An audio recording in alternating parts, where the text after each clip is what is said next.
Bonjour tout le monde, bienvenue à ce midi club de lecture Lumière sur les auteurs du magazine de l'École branchée.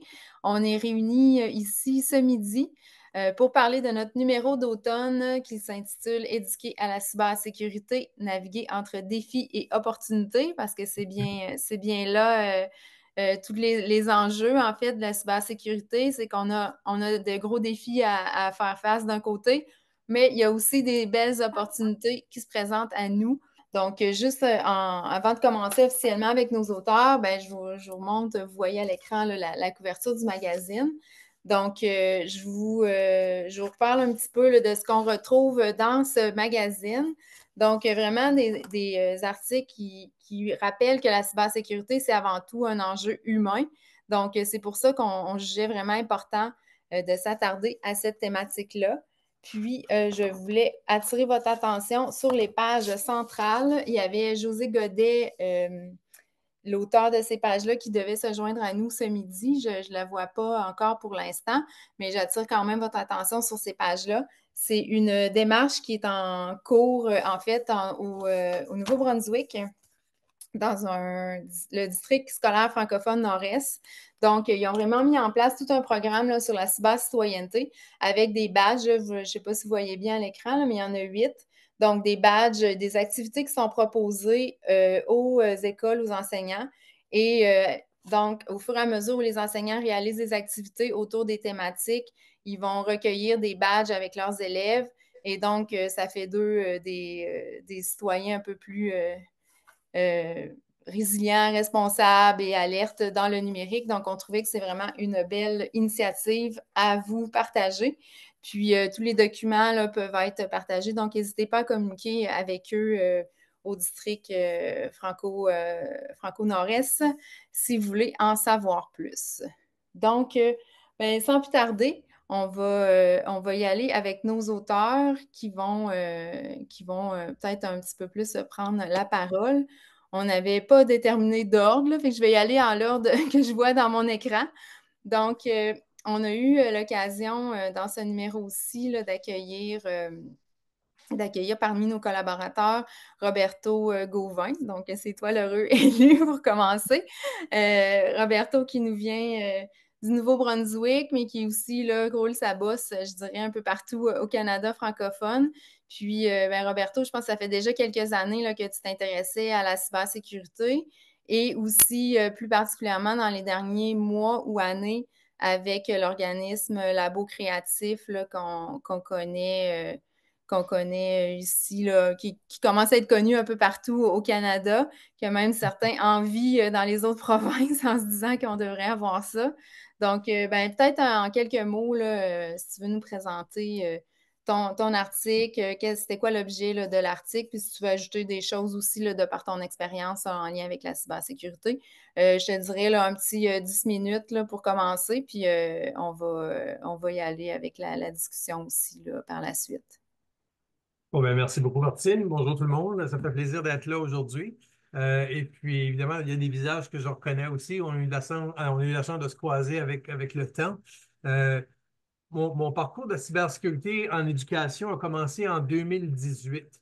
Donc, à l'origine, j'étais un directeur d'école au centre d'apprentissage du Haut-Madawaska, qui est une petite école à Clare, au Nouveau-Brunswick. Et puis, j'avais été approché par des gens au ministère pour pouvoir travailler avec un organisme au Nouveau-Brunswick qui s'appelait Cyber Nouveau-Brunswick à l'époque. Et puis, Cyber Nouveau-Brunswick n'existe plus maintenant. Et ironiquement, si vous allez chercher sur Google cybernb.ca, vous arrivez sur un site de jeux de casino en ligne. C'est un peu ironique, juste pour vous dire que même les gens qui travaillent dans le domaine de la cybersécurité ne sont pas à l'abri des cyberpirates. Et puis tout ça, c'est tout simplement parce que le gouvernement a oublié d'acheter ou de racheter un nom de domaine au prix de 15 à peu près par année. Et puis, ils se sont fait voler ce nom de domaine-là. Et puis là, maintenant, il y a quelqu'un d'autre qui l'utilise pour faire d'autres choses. Avec le temps, bien évidemment, vous savez comment ça fonctionne au gouvernement. Des fois, on reçoit des budgets, des fois, il y en a moins. Donc, Cyber Nouveau-Brunswick a été appelé un peu à disparaître. Et puis, tout le travail qu'on avait fait là-bas a vraiment pas été en vain, dans le sens que l'organisme Labo Créatif m'a approché pour qu'on puisse rapporter des éléments qu'on avait développés chez CyberNB pour un peu les réutiliser, mais les mettre au goût du jour aussi, puis ensuite de propulser encore plus loin.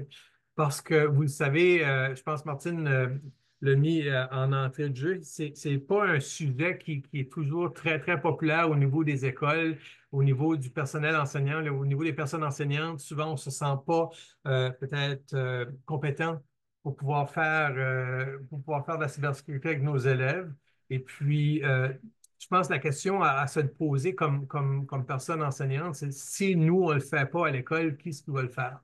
Et puis, évidemment, de prendre cette responsabilité-là, ça peut être calculé et puis il y a beaucoup de ressources. Et puis, je pense qu'il y en a de plus en plus de ressources francophones qui peuvent justement venir appuyer les personnes enseignantes en classe, dans les écoles et les élèves pour pouvoir ensemble apprendre un petit peu plus au sujet de la cybersécurité.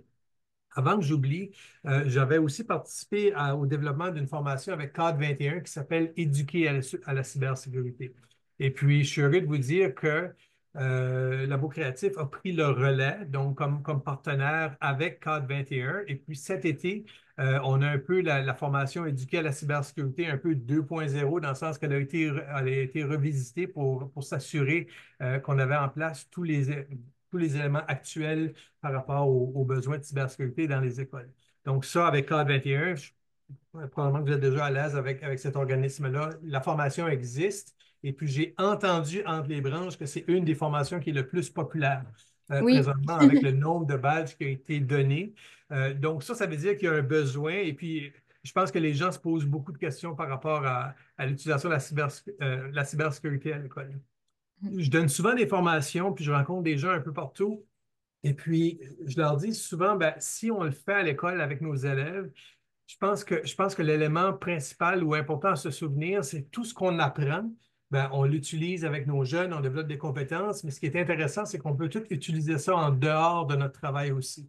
Donc, lorsque les jeunes retournent à la maison pour, par exemple, jouer à des jeux vidéo, ou lorsque vous allez sur Amazon pour acheter une paire d'espadrilles qui est en spécial avec les jours Prime ou quelque chose comme ça, vous pouvez toujours avoir ce réflexe-là cybersécuritaire par rapport à s'assurer de ne pas tomber au niveau des pièges. Donc aujourd'hui, ça ne sera pas technique au niveau de mon intervention, mais si vous allez voir un peu au niveau de l'article, il y a des sites web qui sont suggérés pour commencer un petit peu à vous intéresser ou à voir un petit peu ce qui se passe. Puis ce que je m'aperçois, c'est qu'il y a beaucoup, beaucoup de ressources et de plus en plus de ressources francophones. Le problème un petit peu, c'est que souvent, c'est éparpillé un petit peu partout. Donc, je pense que les gens font des belles choses un petit peu partout. C'est de pouvoir essayer de ramener ça. Donc, sur la page de Labo Créatif, on a créé une page de ressources web en français et en anglais pour des ressources qui sont disponibles au niveau de la salle de classe. Donc, ce sont des sites web qui ont été regardés, qui ont été un petit peu analysés. Là. Évidemment, ce n'est pas super scientifique, mais on s'assure que c'est des ressources que vous pouvez utiliser avec vos élèves. Et puis, on a essayé de développer aussi des trousses pour pouvoir un peu intéresser les élèves au domaine de la cybersécurité, parce que souvent, ce que les personnes enseignantes nous disent, c'est que c'est bien beau tout ça, mais on ne sait pas comment aborder ça, on n'a pas été formé là-dedans, on n'a pas beaucoup de temps. Donc, il y a une trousse, par exemple, qui s'appelle Soyez super chouette de la cybersécurité. Et puis là, tout simplement, c'est des supports visuels que vous pouvez utiliser en classe pour entamer une discussion avec les élèves. Puis souvent, je pense que c'est ça l'élément le plus important, c'est de prendre le temps d'avoir une discussion avec nos élèves. Donc, vous trouvez ça comment, vous, la cybersécurité? Est-ce que vous connaissez quelqu'un qui s'est déjà fait piéger? Pourquoi est-ce qu'on a des mots de passe? Pourquoi est-ce qu'il y a des mots de passe qui sont plus faciles ou plus difficiles? Donc, on peut emmener des éléments de discussion. Puis moi, j'ai tout le temps pensé comme directeur d'école qu'un bon enseignant, une bonne enseignante va trouver tout simplement des occasions d'apprentissage par rapport à des activités comme ça. Donc, lorsqu'on regarde des activités possibles en cybersécurité, on peut facilement faire des liens avec la classe de français, écrire une lettre à ta grand-mère pour lui expliquer pourquoi c'est important d'avoir un mot de passe compliqué pour sa page Facebook, par exemple. Hein? On veut pas que notre grand-mère se fasse attaquer par des pirates informatiques et qu'elle perde accès à son compte. on peut faire des graphiques en mathématiques, on peut faire plein de choses qui se rattachent au domaine de la cybersécurité. Donc, dans Ça, l'article, oui, excuse-moi, oui, Roberto, oui. mais cette trousse-là, Soyez cyber chouette, je pense qu'elle vient quand même, c'est assez récent, là, elle vient tout juste d'être lancée, puis elle est Ouais, disponible, est-ce qu'elle est disponible à tous? ouais, Oui. c'est ça la force un peu de Labo Créatif, c'est que tout de suite, tout ce qui est offert là est gratuit. Donc, c'est tout simplement aller sur labocreatif.ca. Et puis, il y a, au niveau de l'onglet enseignant, il y a un bouton qui s'appelle cybersécurité. Vous allez avoir accès à toutes ces ressources-là. Puis même les ressources, les supports visuels sont en ligne via Canva. Donc, si vous cliquez sur, par exemple, la présentation 1, ça va s'afficher tout de suite sur votre ordi, prêt à être utilisé. Et puis, encore une fois, c'est des questions qui va vous emmener, qui va vous guider un petit peu à avoir une belle discussion avec vos jeunes. Puis là, on parle ici, dans celle de Cyberchouette, là, c'est vraiment maternelle à la sixième année. Donc, on parle de 5 à 12 ans, là. Plus du Évidemment, primaire. le niveau de discussion va être différent, mais ce qui est important ici, c'est de pouvoir présenter aux élèves certains éléments de solutions pour apprendre à se protéger en cybersécurité, pour avoir ce réflexe-là que quand on est sur des sites web où on utilise certains outils technologiques, qu'on fasse attention de ne pas tomber dans certains pièges qui nous sont tendus. Puis là, il y a une deuxième trousse aussi pour le secondaire qui était présentée dans l'article. Est-ce qu'elle est disponible? Là? Je sais que quand on l'a écrit, c'était pas encore, ça se Ouais. préparait, mais c'était pas encore Écoute, disponible. c'est disponible tout de suite. Tout le monde peut aller sur le matériel. Le problème, c'est que la trousse, habituellement, vient avec un kit gratuit qui vaut environ 1500 à 2000 dollars. Et puis là, le OK. problème, c'est au niveau de comment est-ce qu'on va arriver à financer tout ça parce qu'on est un petit peu de victime de notre succès. Donc, l'année passée, j'ai eu la chance d'apporter un de ces kits-là en Tunisie. Donc, il y a quelques écoles au Québec, il y a quelques écoles en Ontario. Le problème, c'est de rendre ça viable. On est peut-être pas là tout de suite, mais c'est pas vraiment grave parce qu'on utilise dans nos activités des microbits. Donc, il y a beaucoup d'écoles qui en possèdent déjà. Et puis, il y a toujours une partie au niveau de codage à faire. Puis la deuxième partie, c'est tout le temps une partie d'apprentissage par rapport à la cybersécurité. Donc, même si les gens n'ont pas envie de faire de codage ou n'ont pas le matériel, on peut quand même faire la deuxième partie pour continuer la discussion. Là, OK, fait ici, que on parle. c'est quand même accessible, là. Les Oui, gens oui, peuvent oui. le faire s'ils ont le matériel et tout. Voilà. Puis on parle ici de 25 activités, donc 25 en français et 25 en anglais. Donc, quatre activités, je suis vraiment fier, les quatre dernières qui sont au niveau entrepreneurial.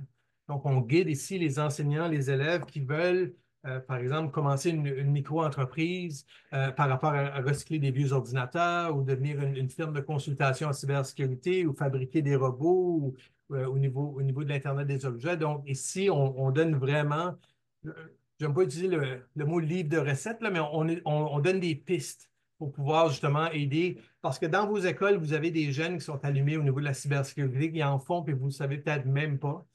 Ils sont à la maison, probablement sur Linux déjà, ils font plein de choses. Ici, c'est d'aller chercher justement ces jeunes-là qui peuvent nous donner un beau coup de main à l'école, ils peuvent nous aider à encadrer tout ce qu'on essaie de faire au niveau de la cybersécurité.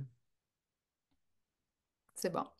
Mais je pense que ça va aider quand même beaucoup, beaucoup d'enseignants, justement, comme tu l'as dit au départ, là, qui ne savent pas trop par quoi commencer, qui ont l'impression qu'ils ne maîtrisent pas nécessairement le sujet, mais en ayant des ressources pour les appuyer, ça devient beaucoup plus facilitant là, pour eux de se lancer, là, puis d'aller poser des questions, justement. Je pense que l'idée de commencer par des questionnements, c'est toujours gagnant là, pour ce genre de sujet-là aussi, puis voir les comportements de chacun, comment ça se passe.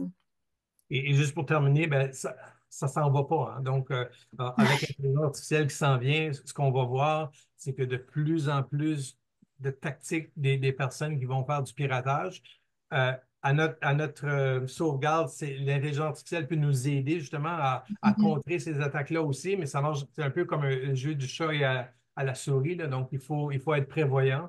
Et puis, on sait que ça s'en va pas, donc qu'est-ce qu'on va faire maintenant pour pouvoir se protéger plus tard? Oui, puis justement, ben, dans le cadre de la production du magazine, tu m'avais mis en contact avec un expert là, en cybersécurité, Terry Cutler. On Oui. retrouve là, à la fin du magazine, là, la dernière page, en fait, c'est une petite entrevue que j'ai réalisée avec lui.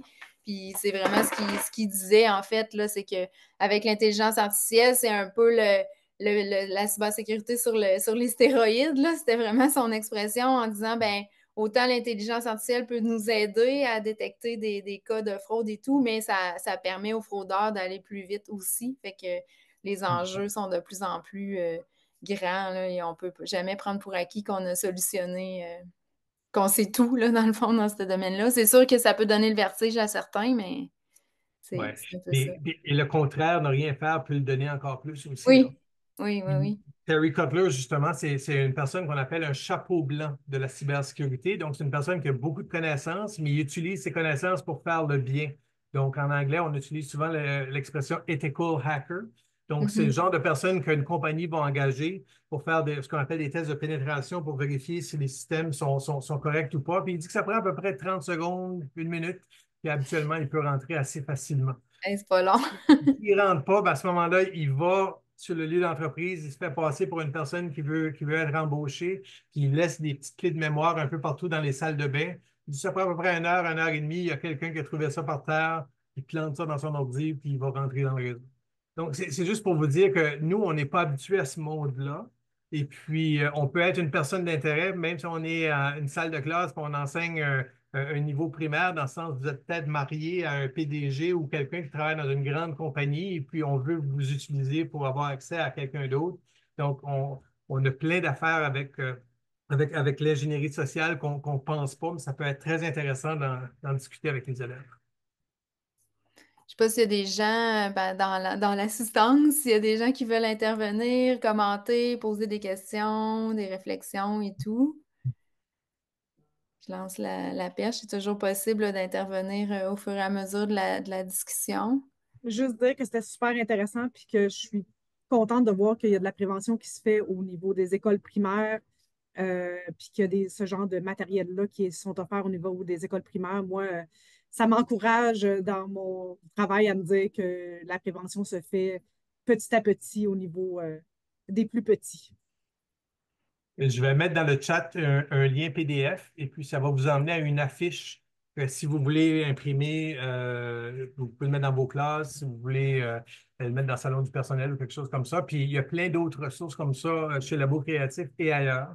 Donc, encore une fois, il faut juste prendre l'initiative des fois de faire un pas en avant. C'est pas tout le temps évident, là, je le reconnais aussi. Ouais, non, ça c'est certain. Ben justement, ben Élise, tu viens de faire un beau commentaire. Ça me permet ça va me permettre de te passer la parole pour la suite des discussions. Ben, je vais un petit peu présenter Élise Duprat, dans le fond, qui a aussi écrit, ben, c'est une chronique, en fait, dans le magazine pour parler de son travail d'intervenante en cyber-enjeux dans une école secondaire à Montréal.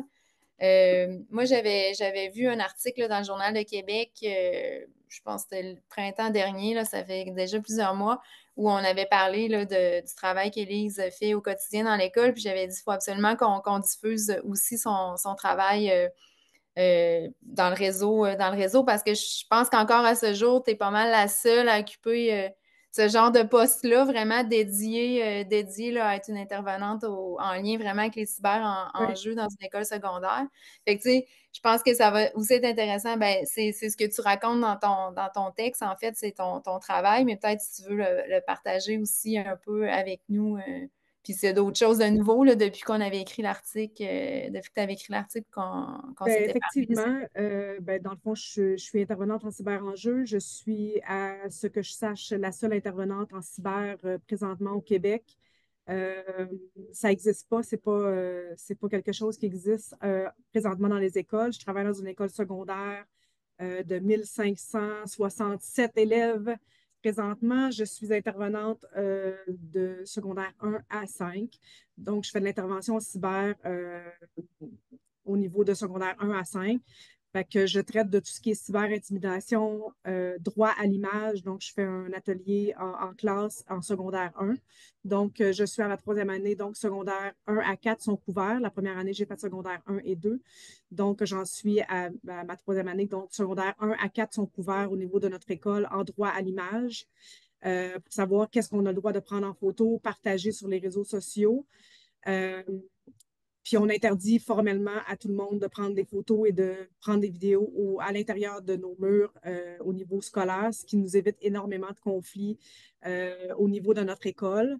Je fais de la gestion de conflits en ligne, donc groupe Snapchat, page expose, envoi et réception de photos non sollicitées.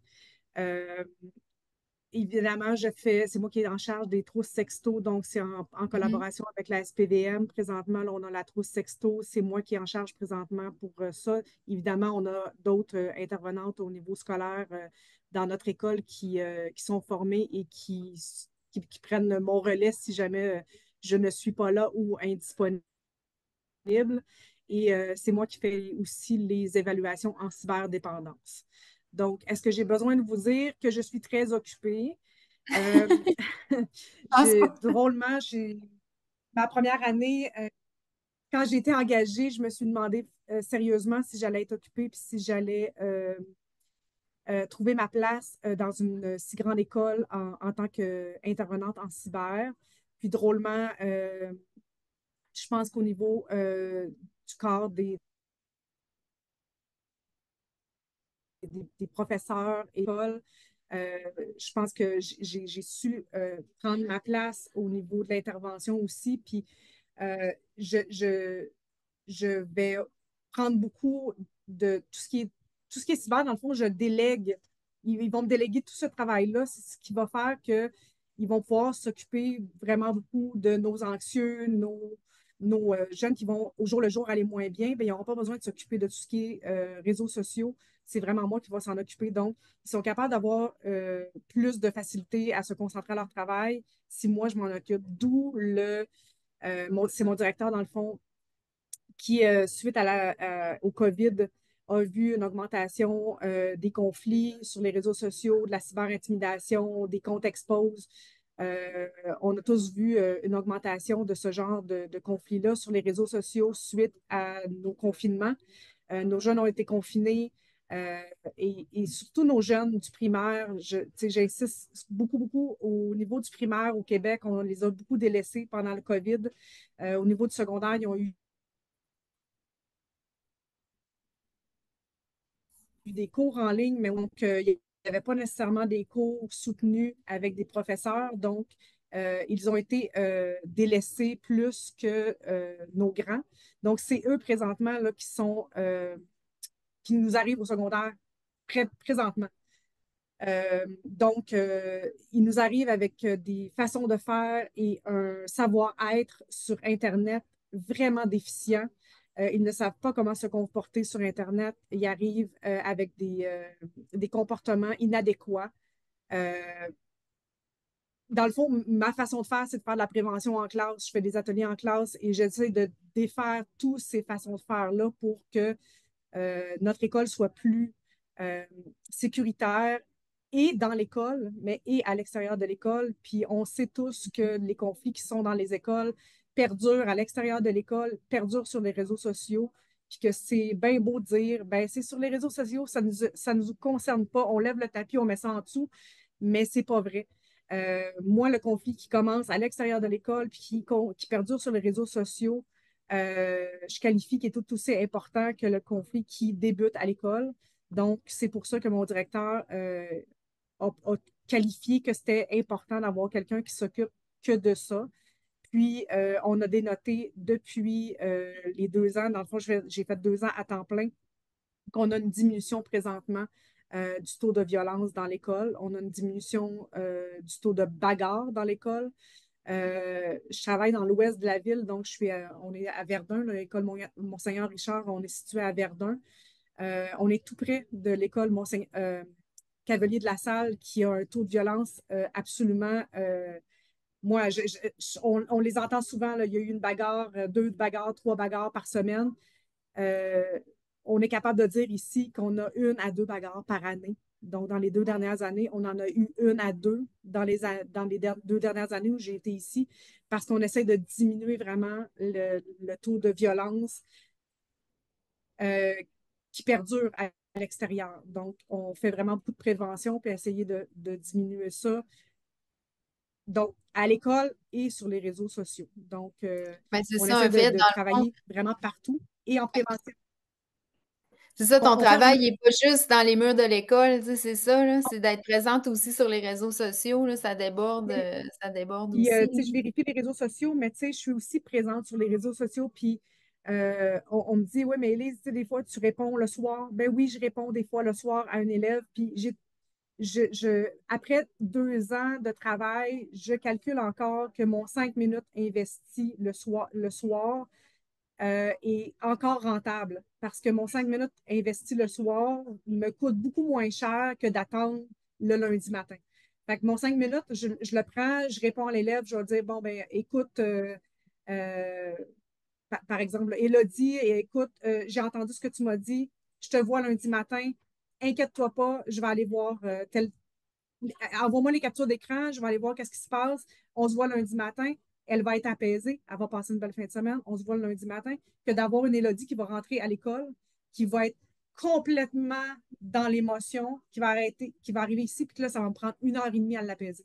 Donc, Mhm. moi, je qualifie que mon 5 minutes, il est très bien investi.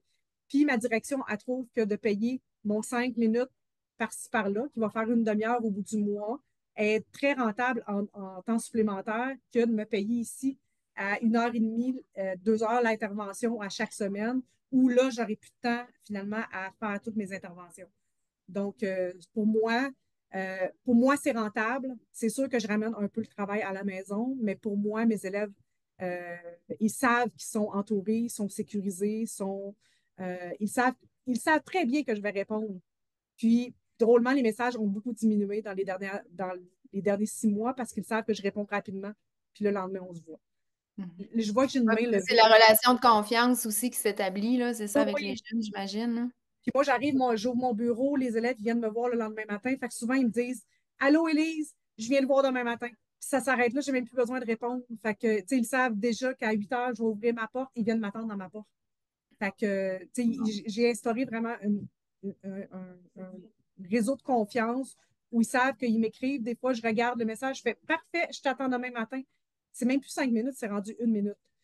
Fait que, Ouais. surtout les plus petits, là, tu sais, là, c'est ma troisième année. Fait que 1, 2, 3, le secondaire 1 à 3, là, ils me connaissent, mais ils me connaissent très bien.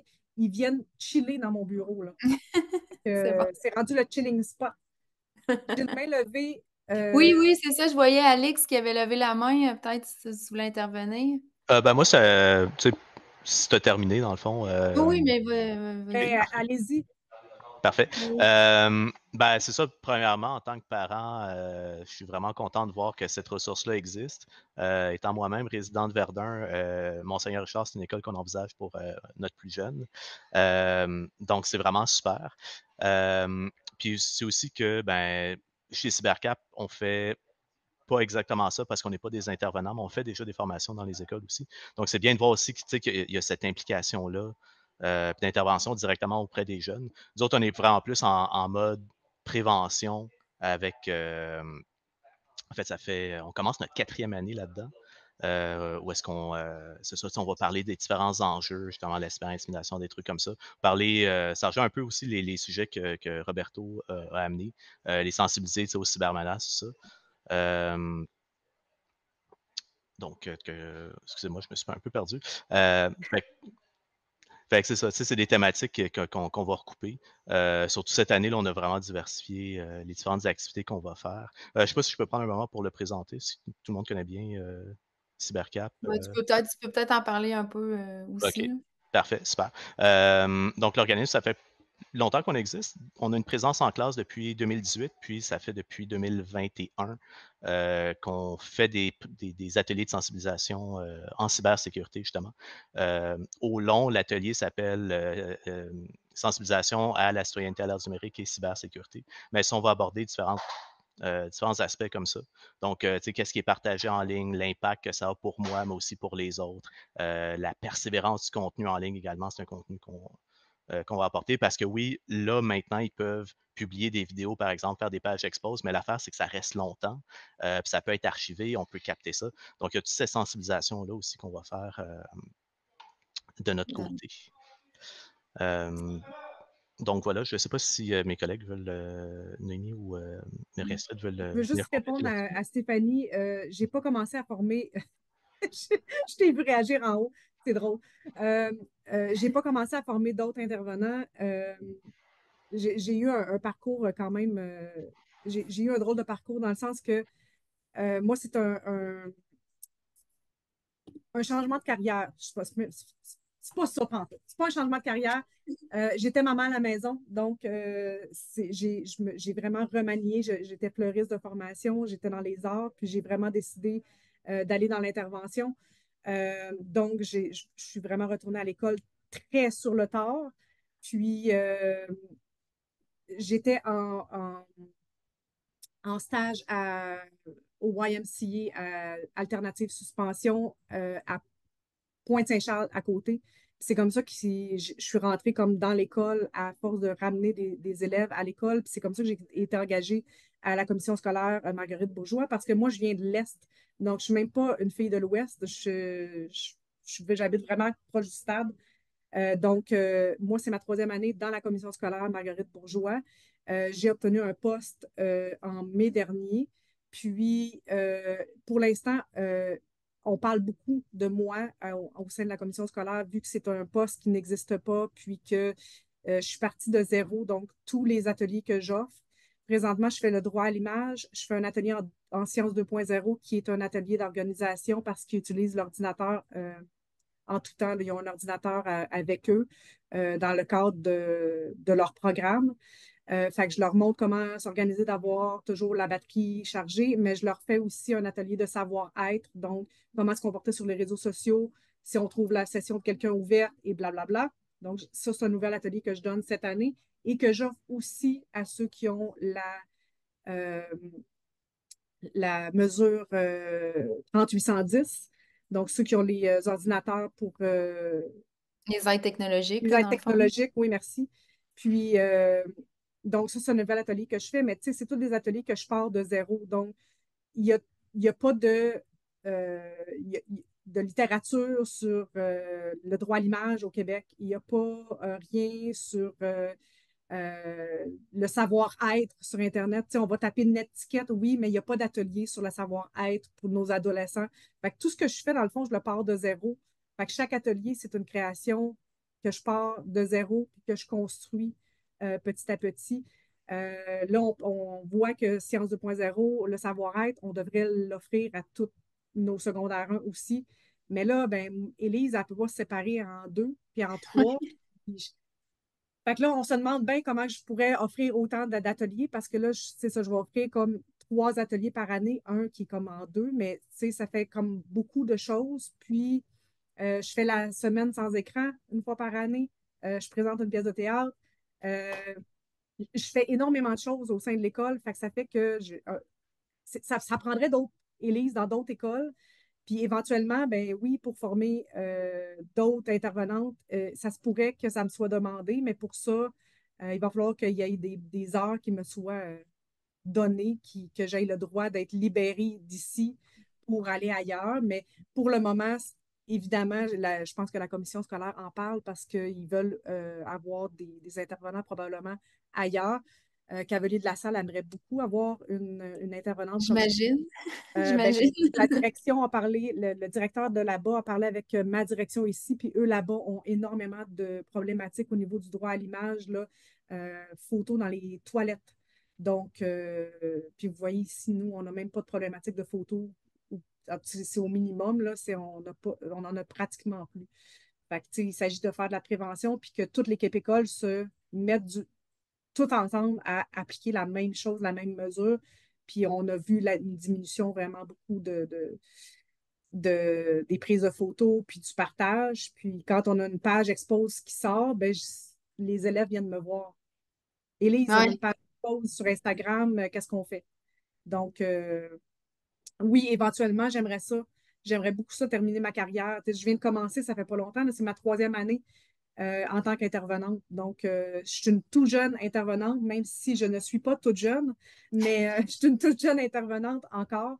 Mais c'est ça, je m'auto-forme comme en cyber parce que c'est juste que je suis une autodidacte et une très grande curieuse de nature. Puis, honnêtement, j'adore vraiment ce que je fais parce que chaque journée est une surprise, là. Ah, L'Internet mais est ouais. vaste et surprenant. Ouais, le travail avec les jeunes aussi, là, tu sais, de jamais savoir qu'est-ce qui s'est passé, là, les dramas qui ont éclaté aussi sur les réseaux Oui, mais si on sociaux, là. ajoute le fait que ça se passe sur Internet en plus, là, on ajoute un facteur de surprise de plus, là, euh, Mhm. oui, ça devient encore plus surprenant, là. Moi, je ne sais jamais à quoi m'attendre, là. Puis là, j'ai une clientèle très variée, là. Tu sais, c'est sûr que secondaire 1 et 2 sont énormément dans ma clientèle. On ajoute le 3, 4, 5, ben, c'est souvent les cas sont un petit peu plus euh, compliqués, mais c'est surtout du secondaire 1, 2. Un peu de 3, le 4, 5, un peu moins parce qu'eux autres, ils sont sérieux, là. Ils veulent régler ça eux autres mêmes. Mhm.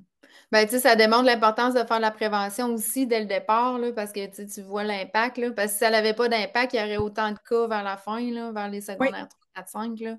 Fait que, tu sais, oui. ça démontre vraiment l'importance là, de ça, là. Tu sais, tu Ils as viennent de plus en évoqué. plus chercher de l'aide Oui. aussi, là, tout seul. Ouais. Oui. Mhm. Ouais, c'est vraiment bon. Tu sais, as évoqué aussi le projet Sexto. On ne le présentera pas en détail, mais juste vous dire qu'il y a aussi un article là, dans le magazine qui Oui, présente ce projet-là, là, qui est vraiment unique au Québec, là, je dirais, là, en collaboration avec les écoles et tous les services policiers au Québec qui se déploient là, sur le ça vient de territoire. Vraiment. Saint-Jérôme, d'ailleurs. Pardon? Ça vient de la police de Saint-Jérôme. Oui, c'est ça. Ça avait commencé à Saint-Jérôme, puis maintenant, ça se déploie là, partout en province. Donc, vraiment pour simplifier les interventions policières quand il y a des cas là, de justement là, de prise de photos, cyber-intimidation et tout ça pour alléger et accélérer puis agir là, plus rapidement. Ça Donc, fonctionne super bien. D'ailleurs, j'en ai fait, je pense, 15 l'année passée. c'est bon. Mais je pense que c'est ça justement, là, ça donne des résultats, puis ça sort du système judiciaire, là, des cas qui sont pas qui méritent pas nécessairement d'aller là aussi, là. Je ne sais pas si je peux me permettre d'intervenir un petit peu sur ce Oui. qu'Élise a dit. C'est super important. Si je reviens un petit peu en arrière, Élise a mentionné que, tu sais, elle ne peut pas se diviser en deux puis en trois, puis elle fait plein de choses. Tu sais, puis j'ai l'impression qu'il y a beaucoup de gens un peu partout. Je ne veux pas dire qu'on réinvente la roue, mais il y a plein de gens qui font plein de choses un peu partout.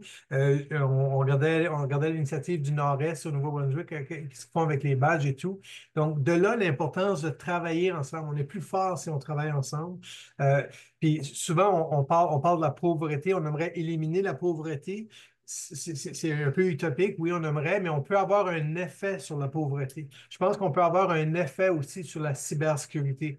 Je raconte la première fois à Alix là, avec CyberCap, et puis je pense qu'il y a plein de choses comme ça qui se passent, de belles initiatives, puis on a intérêt encore plus à travailler ensemble, puis spécialement donner le même message. Voilà pourquoi c'est important.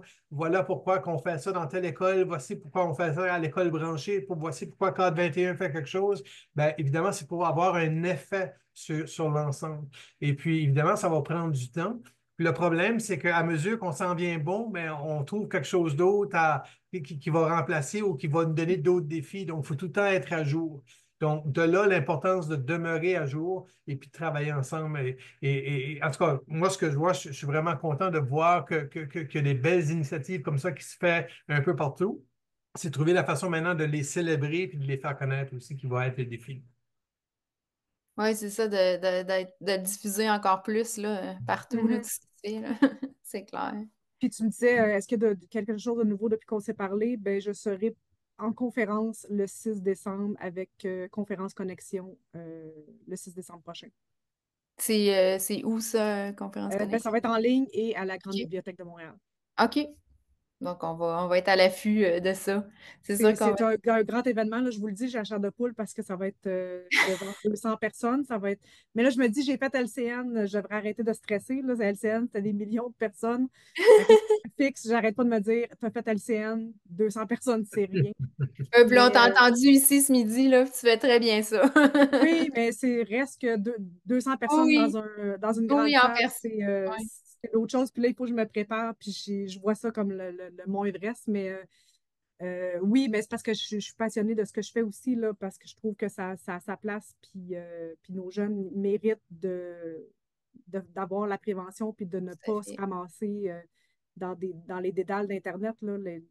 Nos cybercriminels sont sur Snapchat, sont sur Instagram, puis c'est pour ça que j'essaie de faire de la prévention puis de leur dire faites attention, fermez vos localisations, fermez, tu sais, le savoir-être sur Internet, là, c'est important, puis on leur donne les machines à 1000$, puis on leur montre pas comment les utiliser. Fait que c'est tout ça, là. C'est pour ça que je diffuse le message, puis c'est tellement pas pour moi me montrer, mais c'est tellement pour diffuser ce message-là, de dire, ça en prend d'autres intervenantes qui font ça, ça en prend partout pour que nos enfants soient protégés, que nos enfants apprennent à utiliser ce bel outil qu'est Internet, là.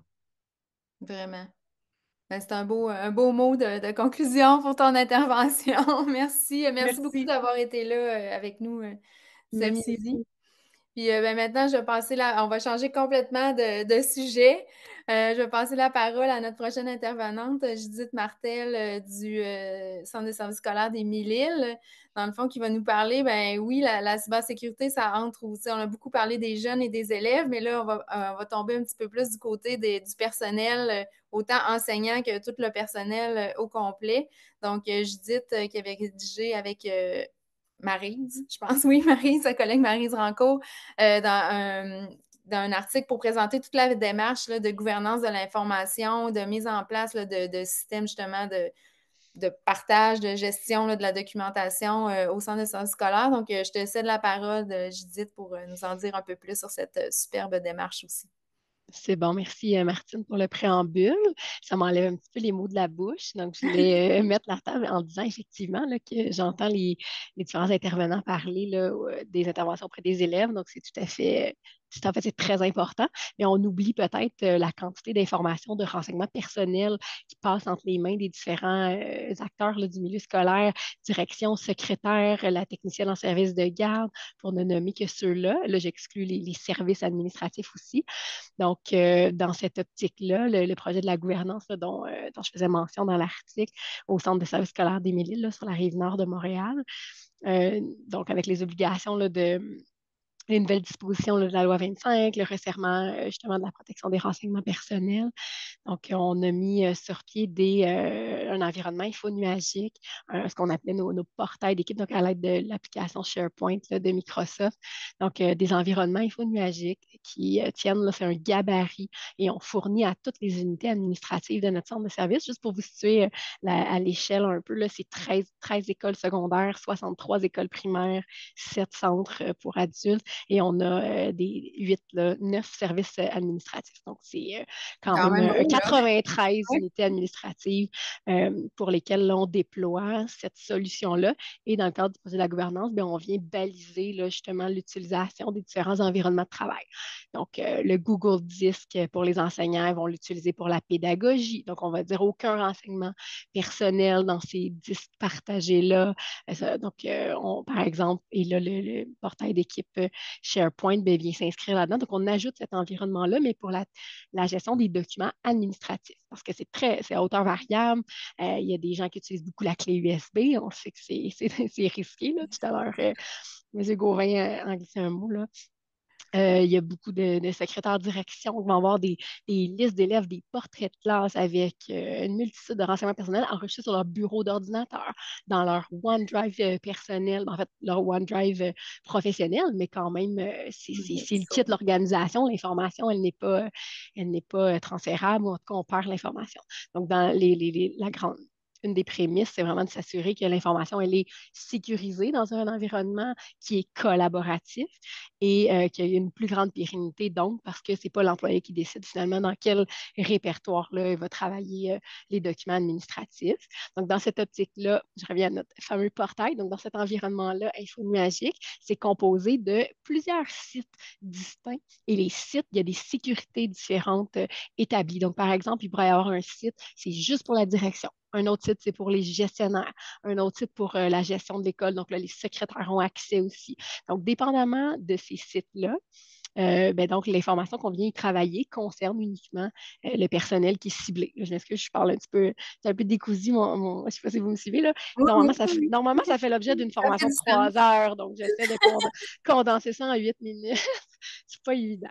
Et donc, il y a un autre espace dédié seulement aux enseignants, l'équipe école. Donc, c'est vraiment en infonuagique, mais ce sont des espaces collaboratifs où l'information, elle est regroupée. Et derrière ces portails-là, c'est un outil de gestion documentaire. Et ça, moi, je suis conseillère pédagogique, pédago numérique, ancienne enseignante de langue, donc c'est pas du tout mon domaine, mais en travaillant donc, dans le projet de la gouvernance, je travaille étroitement avec l'équipe de gestion documentaire, l'équipe légale. Donc, il y a 2 services, là, les TI, dont je fais partie, et le secrétariat général et les communications là, qui s'allient pour travailler avec différentes expertises. Donc, je travaille autant avec des techniciens en gestion documentaire qu'un analyste informatique. Et donc, on est un groupe là, à accompagner et à mettre sur pied ces solutions-là infonuagiques. Et puis, j'allais dire donc que derrière la plateforme, c'est que c'est un outil de gestion documentaire qui va permettre l'archivage éventuellement automatique de toute l'information.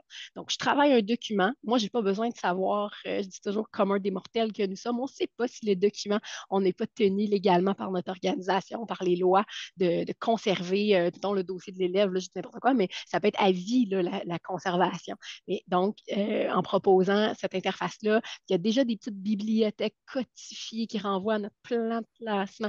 Donc, il y a comme des règles d'archivage qui vont passer automatiquement.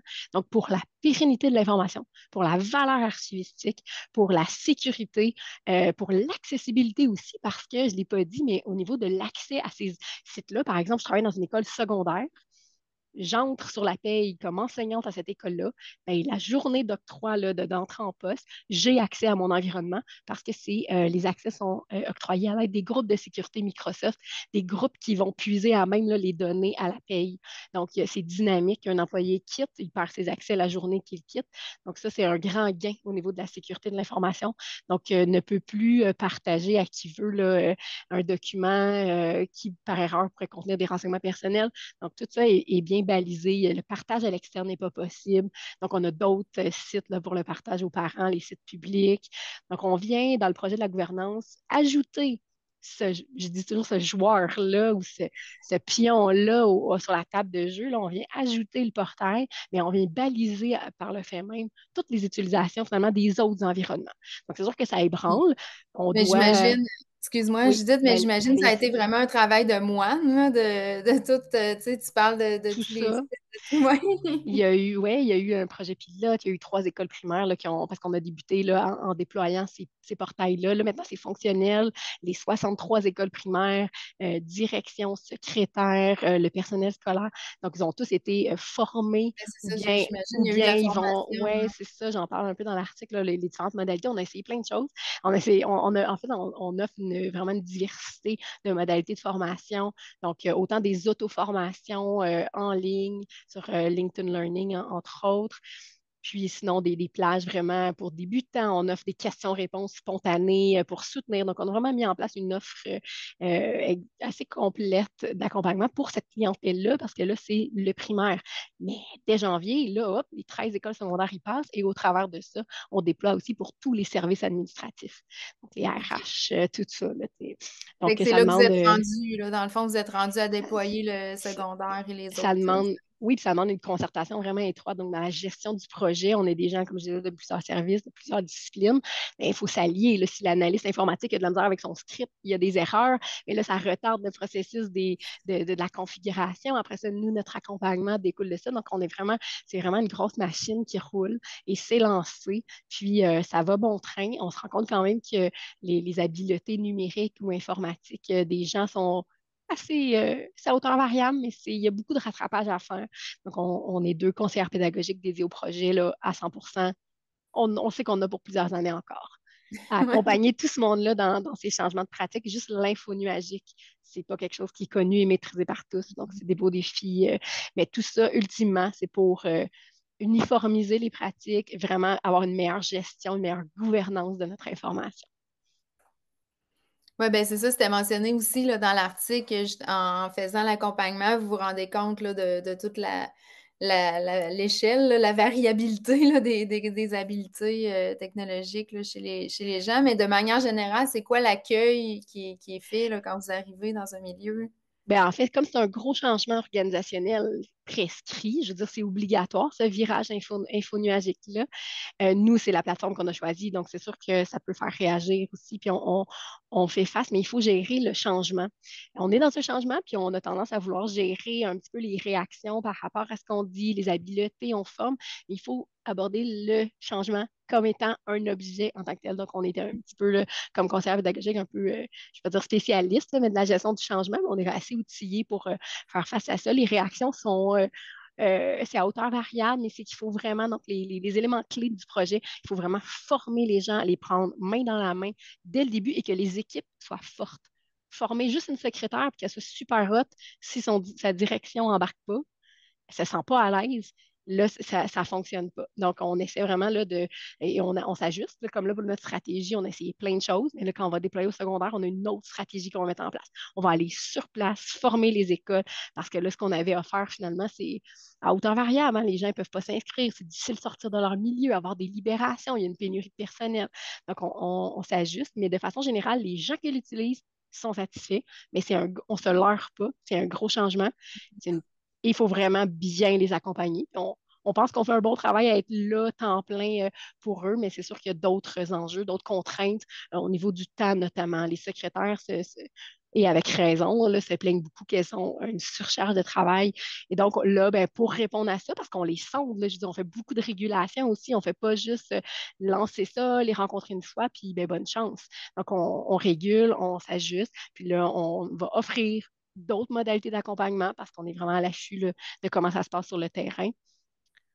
Alors voilà, c'est mon petit topo. J'ai Oui, parlé c'est vite, ça. il Puis manquait de temps. j'imagine aussi quand les gens voient un plus, tu sais, une plus-value pour eux dans leur quotidien, ça doit être là aussi qui embarque un peu plus, là, que de pas juste voir tout ce changement-là comme une contrainte, tu sais, des règles de plus ou une contrainte, là, c'est de développer des nouveaux réflexes Ben, je aussi, là. pense que les gens arrivent à comprendre que c'est pour sécuriser les renseignements personnels. Il y a tellement de roulements de personnel, de changements de chaise. Ils ont tous, à un certain moment, vécu une nouvelle direction qui arrive, puis finalement, on n'a pas accès à l'information. Une secrétaire qui arrive dans une nouvelle école, qui voit la structure des dossiers, qui ne s'y retrouve Je pas. comprends. Là, nous, on a tout uniformisé. Fait que quand on est capable de voir tous les avantages, mais reste que c'est un gros changement de pratique et tranquillement, pas vite, mais c'est ça, faut qu'il y ait des ressources allouées au projet. Puis on a la chance là, que notre direction générale ait mis sur pied ce comité-là, ce groupe de travail-là. Donc, on a des gens vraiment dédiés là, à 100% au projet.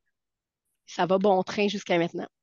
Puis là, avez-vous un aperçu de jusqu'à quand ça va durer, le L'o- déploiement et l'accompagnement? L'obligation, c'est décembre 2025, Oui, c'est vrai l'obligation. pour Donc, il nous les reste une année scolaire et demie, là, un petit peu moins, pour déployer, là, je disais tantôt, nos 93 unités. Mais ça fait beaucoup de monde à accompagner et à rencontrer et à former, puis on ne veut pas en échapper. Donc, comme je disais tout à l'heure, on les rencontre autant en personne que nos parcours d'auto-formation.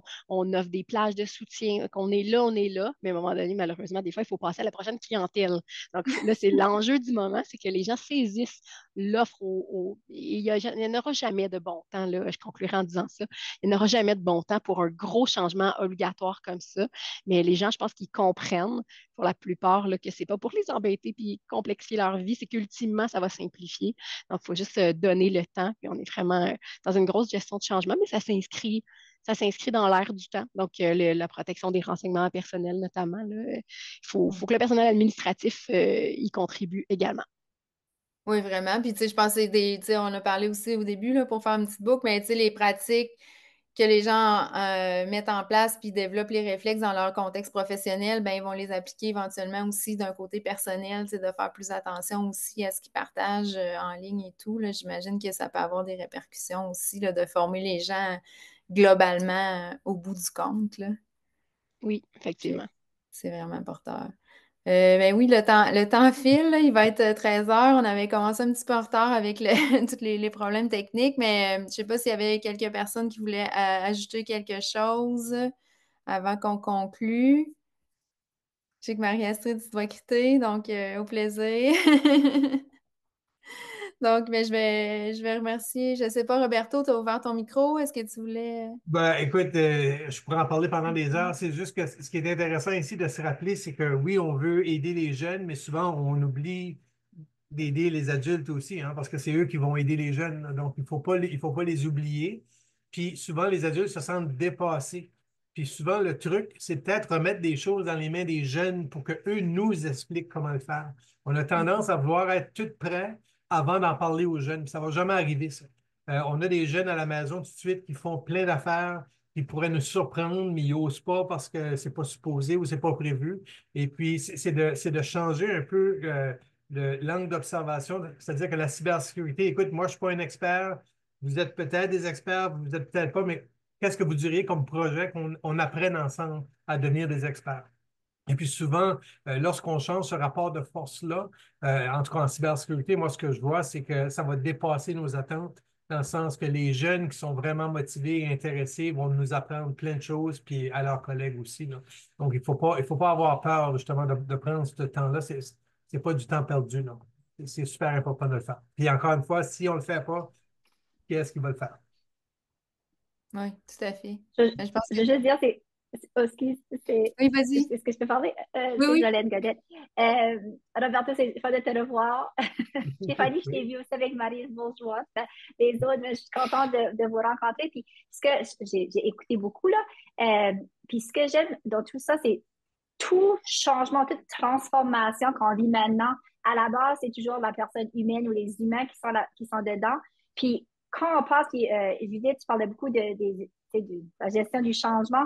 Ce qui est intéressant quand on inclut les gens, incluant les jeunes, puis que les gens réalisent qu'ils peuvent faire partie des solutions ou qu'ils font partie des solutions, lorsqu'ils passent tout à travers les étapes du changement, ça vient pérenniser, puis jamais qu'ils voudraient retourner à ce que c'était avant. Ça fait des fois, ça peut sembler difficile, mais c'est tellement puissant à la base pour impliquer les gens qui font partie, puis c'est incluant les jeunes, puis même les petits de la maternelle. Ça fait quand on voit tout ce qui se passe au primaire aussi, en tout cas, jamais perdre de vue cette connexion humaine, puis de voir comment on amène des solutions, parce qu'on le vit. On ne peut pas se leurrer puis penser que c'est pas là. C'est là. Donc, il y a plusieurs personnes qui sont dans ce processus-là, puis c'est de toujours de persévérer parce qu'on sait à la base, comme des fois, il y a des gens qui ne réalisent pas, c'est ça qu'ils ont besoin, mais ça va simplifier leur vie par la suite, puis jamais qu'ils retourneraient à ce que c'était avant. Je vous félicite pour ce que vous faites, puis c'est très rafraîchissant de vous entendre. Merci beaucoup. Je pense que ça va être le mot de la fin qui te revenait, Jolene. Donc, je vous remercie tout le monde d'avoir été là ce midi pour notre rencontre Lumière sur les auteurs du magazine de l'École branchée. Juste vous préciser que notre prochain numéro va être disponible en décembre. La thématique sera lire, écrire et compter avec le numérique. Donc, on s'en va complètement ailleurs avec ce prochain numéro-là. On va être vraiment dans des exemples de projets très pédagogiques en français, beaucoup en langue et en mathématiques dans les salles de classe. Donc, puis un numéro qui promet d'être très différent en français et en anglais aussi. Donc, ça vaudra la peine de consulter les deux copies. Et aussi vous dire que le numéro du printemps prochain 2025 portera sur enseigner les objectifs de développement durable. Et présentement, on est en appel de texte pour ce numéro-là. Donc, les personnes intéressées peuvent communiquer avec moi ou avec l'équipe de l'École branchée pour signifier leur intérêt pour participer au contenu de ce numéro-là. Les articles doivent être rendus d'ici la période des fêtes. Donc, s'il y a des intéressés ou diffusés, là, il y a un appel qui avait été publié aussi sur notre site web. Donc, partagez cet appel-là dans vos milieux. Donc, encore une fois, je vous remercie beaucoup d'avoir été là ce midi. Puis, au plaisir de vous revoir une prochaine fois.